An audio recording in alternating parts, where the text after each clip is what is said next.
जय श्री राधे कृष्णा। आइए सुनते हैं देव उठनी एकादशी की पौराणिक कथा। कार्तिक माह की शुक्ल पक्ष की एकादशी को देव उठनी एकादशी कहा जाता है।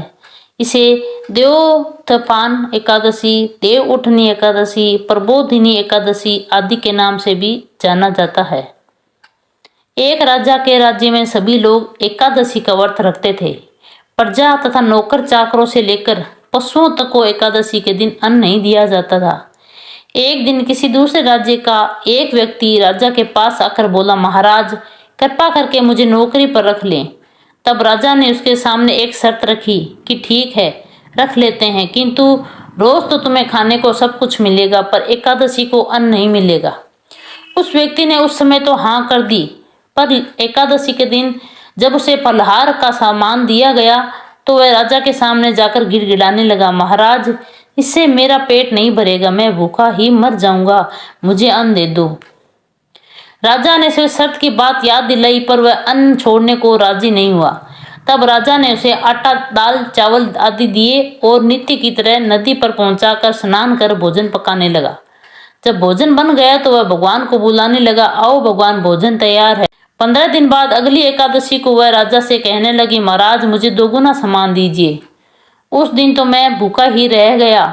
राजा ने कारण पूछा तो उसने बताया कि हमारे साथ भगवान भी खाते हैं, इसलिए हम दोनों के लिए यह सामान पूरा नहीं होता। यह सुनकर राजा को बड़ा आश्चर्य हुआ।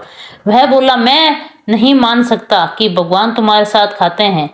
मैं तो इतना व्रत रखता हूँ, पूजा करता हूँ, पर भगवान ने मुझे कभी दर्शन नहीं दिए।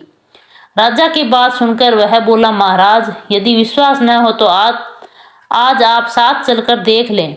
राजा एक पेड़ के नीचे छिपकर बैठ गया। उस व्यक्ति ने भोजन बनाया तथा भगवान को शाम तक पुकारता रहा, परंतु भगवान न आए।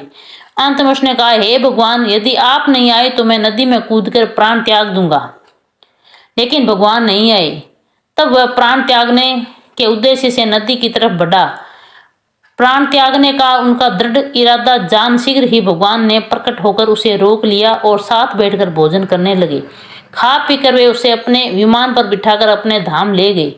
यह देख राजा ने सोचा कि व्रत उपवास से तब तक कोई फायदा नहीं होता जब तक मन शुद्ध न हो। इससे राजा को ज्ञान मिला और वह भी मन से व्रत उपवास करने लगा और अंत में स्वर्ग को प्राप्त हुआ। बोलो विष्णु भगवान की जय हो। एकादशी मैया की जय हो।